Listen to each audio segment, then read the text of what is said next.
Tapi juga naudzubillah min dzalik. Celaka pula nanti kita kelak di akhirat.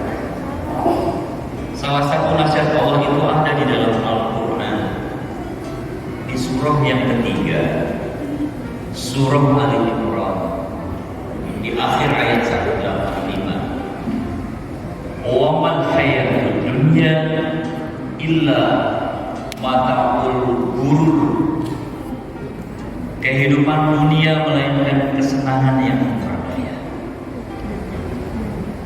Mudah-mudahan dengan nasihat Allah yang pendek syarat makna ini, kita akan semakin mampu memilih dan memilah mana urusan duniawi, mana urusan ukhrawi. Hadirin yang paling penting dari nilai takwa adalah Allah pasti memenangkan orang-orang yang bertakwa, orang-orang muttaqin. Mudah-mudahan termasuk kita di dalamnya. Kemenangan yang Allah berikan untuk orang-orang muttaqin itu sangat amat luar biasa. Mengapa? Karena orang-orang muttaqin itu masih hidup di dunia ini saja. Sesungguhnya Allah telah memberikan kemenangan-kemenangannya berupa nikmat yang diberikannya begitu banyak, dan itu merupakan bagian dari kemenangan Allah, kemenangan yang diberikan Allah kepada orang-orang muttaqin. Ketika kita bisa hadir di tempat mulia ini, di tempat yang mulia ini, di masjid yang kita cintai ini adalah kemenangan iman. Dan kemenangan iman ini tidak serta-merta diberikan seluruhnya kepada kaum muslimin. Dipilih oleh Allah Subhanahu wa taala. Hanya orang-orang muttaqin yang diberikan kemenangan iman itu. Bisa kita lihat, bisa kita saksikan di jalan-jalan raya, di tempat-tempat yang ramai, kafe, stasiun, terminal.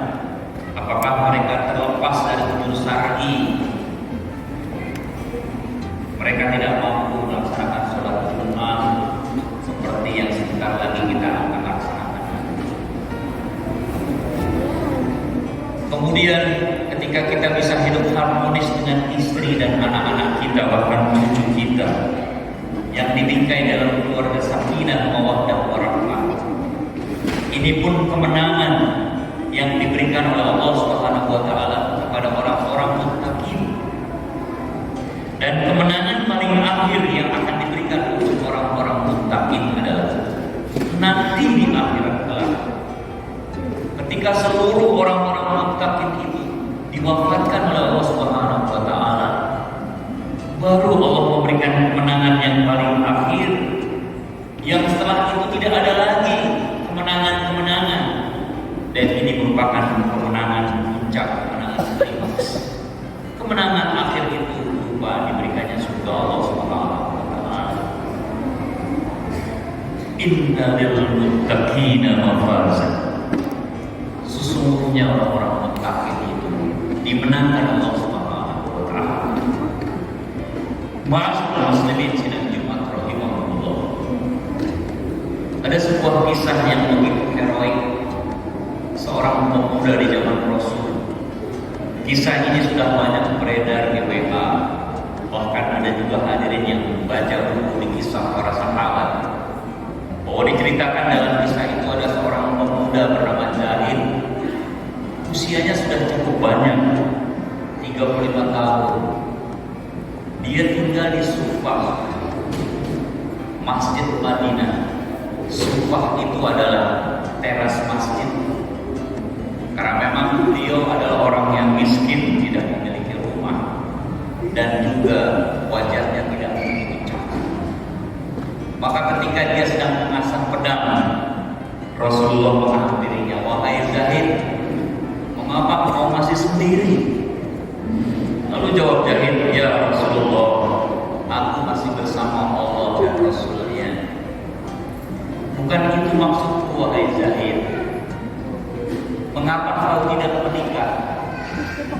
Siapa yang mau denganku, ya Rasulullah? Aku tidak mempunyai pekerjaan yang tetap.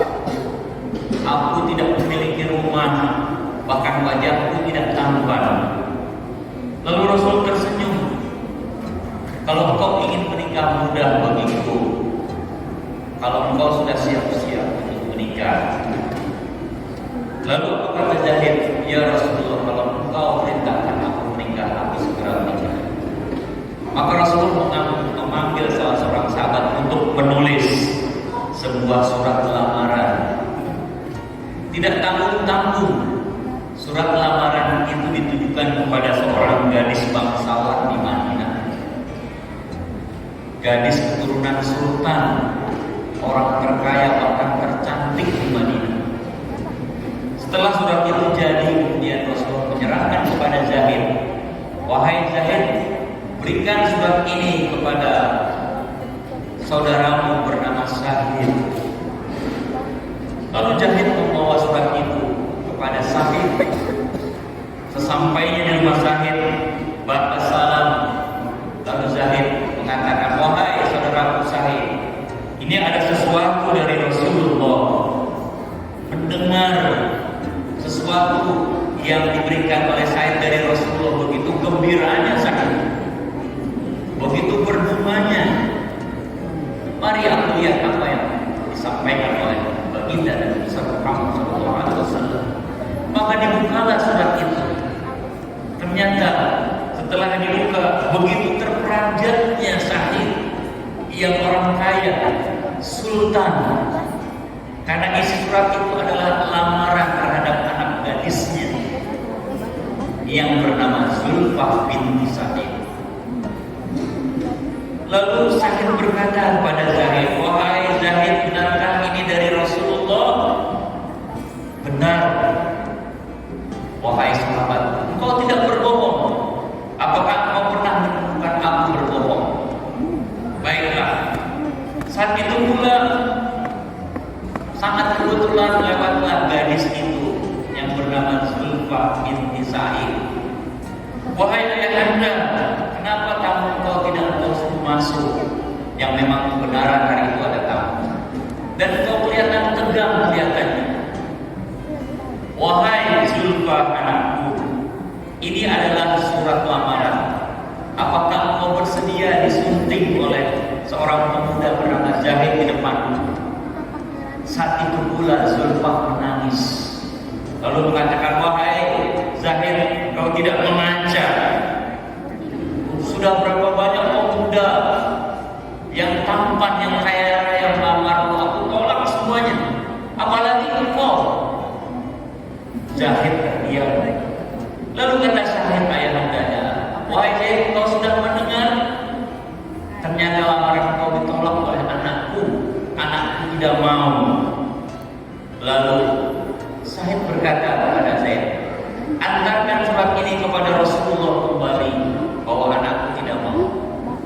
Ketika Zahid mengambil surat itu, Zulfah mendengar kata-kata itu dari Rasulullah, berubah 180 derajat. Wahai ayahanda, apa yang kau katakan tadi? Iya, surat ini dari Rasulullah, baginda Nabi besar Muhammad SAW. Wahai ayahanda, karena memang ini perintah Rasulullah, terimalah lamaran Zahid. Siap aku malam ini juga menikah dengan dia. Masya Allah. Akhirnya Zahid diterima lamarannya. Kemudian dia segera balik ke Masjid Madinah dan bertemu dengan Rasulullah. Rasulullah pun tersenyum. Wahai Zahid, sudah diterima lamaran kau. Sudah ya Rasulullah. Engkau siap menikah malam ini? Bagaimana aku mau menikah ya Rasulullah? Aku tidak memiliki uang. Baiklah, kau datangi sahabat-sahabat si A, si B, si C. Lalu Zahid segera atas perintah Rasul mendatangi para sahabatnya untuk punya uang. Dan sudah terkumpul uangnya banyak. Berangkatlah Zahid ke pasar untuk membeli perlengkapan pernikahan yang malam ini dia akan menikah. Tapi ketika dia akan membelanjakan uangnya itu untuk alat pernikahan, dia mendengar suara berteriak-teriak di pasar itu. Wahai kaum muslimin, wahai kaum muslimin, sebentar lagi musuh kaum kafirin akan menyerang Madinah. Ayo kita bersiap-siap untuk berperang menghadapi mereka. mendengar pengumuman yang begitu keras, Zahid kemudian berpikir menjadi galau hatinya. Apa yang harus aku pilih? Apakah aku harus menikah nanti malam, atau aku berperang bersama Allah dan Rasulnya? Maka untuk menutupi kegalauannya, Zahid segera pergi ke Masjid Madinah. Ternyata di Masjid Madinah orang sudah bersiap-siap untuk mempersiapkan jihad fisabilillah. Dan bertemulah Zahid kepada seorang pemuda. Wahai Zahid, berbahagialah ya, nanti malam kau akan menikah, tapi kami akan berjihad bersama Allah dan Rasulnya. Mendengar ungkapan itu mendidih darah Zahid dan direlakan uangnya yang untuk membeli alat pernikahan. Kembali dia lari ke pasar membelikan alat-alat perang, kuda, baju besi dan lain sebagainya. Akhirnya dia membatalkan pernikahannya dan berjihad bersama-sama dengan Rasulullah dan para sahabat. Singkat kisah, terjadilah pertempuran itu atas izin Allah Subhanahu wa taala. Pertempuran itu dimenangkan oleh Rasulullah, para sahabat dan kaum muslimin. Dan di ujung terbujur kaku seorang pemuda bersimbah darah. Dia adalah Zahid yang nanti malam akan menikah. Kemudian Rasul mendekap jasad Zahid dengan senyuman. Wahai Zahid, pemuda yang nanti malam akan menikah, Masya Allah, kau mencari keridhaan Allah. Sambil Rasulullah memalingkan mukanya ke kiri. Lalu para sahabat bertanya, ya Rasulullah, mengapa kau memalingkan wajah ke kiri? Wahai para sahabat, ketika aku memeluk jasad Zahid dan aku memalingkan mukaku ke kiri, pada saat itu roh Zahid dijemput oleh bidadari dan kaki bidadari tersingkap, dan aku begitu malunya melihatnya. Allahu Akbar. Ma'asyiral muslimin sidang Jumat rahimahullah. Itulah sebuah penggalan episode yang benar-benar terjadi di zaman Rasulullah. Seorang pemuda yang merelakan dirinya mencari ridho Allah Subhanahu wa taala, yang dia sampai akhir hidupnya husnul khatimah. Dia rela tidak menikah, tapi dijemput oleh bidadari, dan berita ini terdengar oleh Zulfa, calon istrinya. Kemudian dia berkata, sungguh bahagianya calon suamiku, dia sudah menikah dengan bidadari. Insya Allah aku menyusul kemudian. Ma'asyiral muslimin sidang Jumat rahimahullah. Zahid seorang pemuda di zaman Rasul bisa tampil demikian karena buah dari pendidikan Rasulullah dan para sahabat, buah dari tarbiyah, bimbingan agama. Untuk itulah insya Allah kita yakin bahwa anak-anak kita, pemuda-pemudi, remaja-remaja Islam kita, kalau diarahkan dididik, maka dia akan tampil seperti Zahid insya Allah. Kita yakin. Kita begitu mirisnya saat ini, banyak pemuda-pemudi Islam yang mulai jauh dari Islam. Menjadi PR besar tanggung jawab kita. Jangan sampai kita melenakan pendidikan Islam terhadap anak-anak kita khususnya, dan para pemuda-pemudi Islam, remaja-remaja Islam. Inilah aset kita semua ke depan, masa depan Islam. Mereka lah nantinya yang akan menggantikan kita. Jangan sampai kita melupakan pendidikan mereka, pendidikan agama mereka. Kalau itu terjadi, na'udzubillah min dzalik, berarti kita meninggalkan keturunan kita, remaji kita, pemuda-pemudi kita, yaitu keturunan yang lemah. Dan ini yang diminta oleh Allah Subhanahu wa taala, agar kita tidak meninggalkan generasi yang lemah, generasi yang rapuh, generasi yang galau, generasi yang banyak menghayal. Di dalam surat An-Nisa ayat 9, Allah mengingatkan kita, a'udzubillahi minasyaitonir rajim, wal yakhshal ladzina law taraku min khalfihim dzurriyyatan li'afa khafu 'alaihim falyattaqullaha wal yaqulu qawlan sadida. Dan hendaklah takut kepada Allah orang-orang yang sekiranya mereka mereka, yang mereka khawatir terhadap kesejahteraannya. Oleh sebab itu, hendaklah mereka bertakwa kepada Allah dan hendaklah mereka berbicara dengan tutur kata yang benar. Ma'asyiral muslimin sidang Jumat rahimakumullah.